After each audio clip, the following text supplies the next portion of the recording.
Dem baş godare neja vara perxudres podcast'e. Ez Ömer Faruk Baran ji ve podcast'e noten xayên ser kültür, sanat û edebiyatê radigihînim.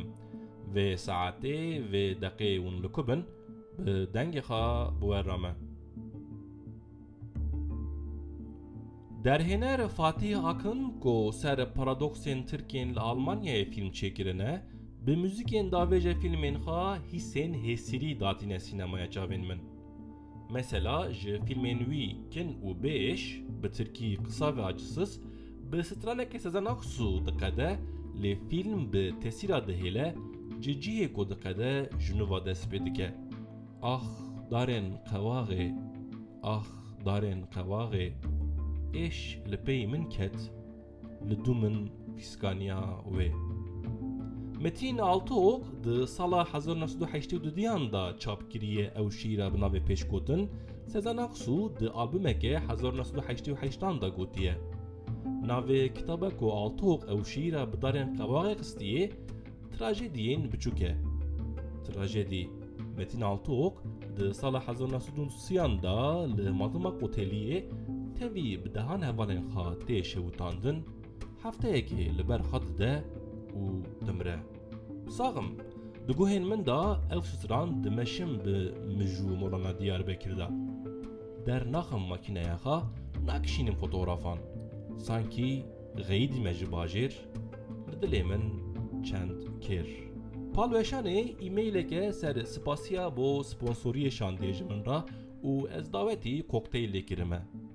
Nexweşim, çavên min nabire ez herim bi ken û kêf bireqsim li kokteylê. Naxazim bi rûyekî teal û tirş zirarê bidim atmosferê.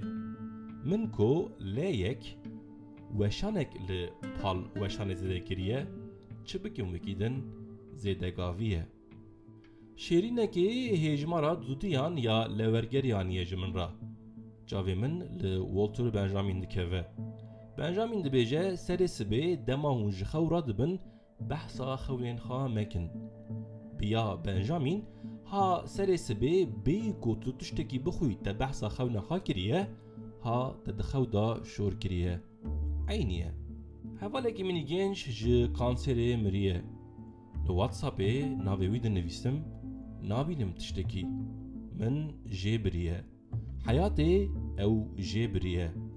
Wê hayat rokê min jî jê bibe. Bijareyekê çê dikim ji rojnivîs ku xatirayên Zinarê Xamo.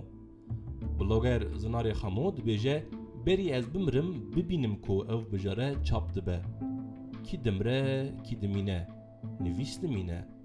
Zinarê Xamo li dinyaya dijîtal bi bloga xwe dimîne. Sare dinê diqerimim. Dîsa dicemide hîvrone. Guhdar a mektubek şandiye. Mektup wisa dest pê dike. Fehm nakim çima ji te hez dikim û dîsa fehm nakim çima tu teamûlî min nakî. Jê pêva çi hatiye nivîsîn?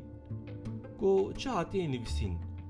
Cewaba min a kin, teamûla min li min jî tune guhdar a. Ez bixara herbê dikim tim. Fehm nakim çima.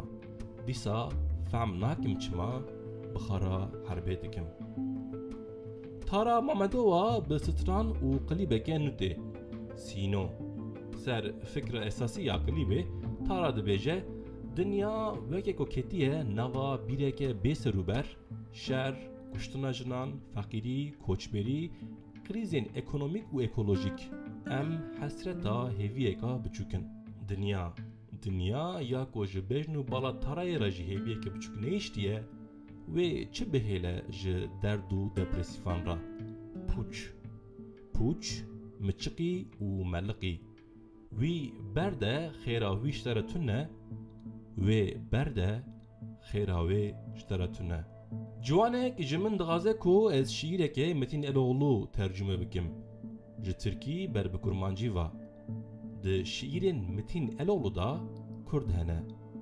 Di filmên Fatih Akın da Kurd. Ez ku Kurd nizanim ez li ku heme.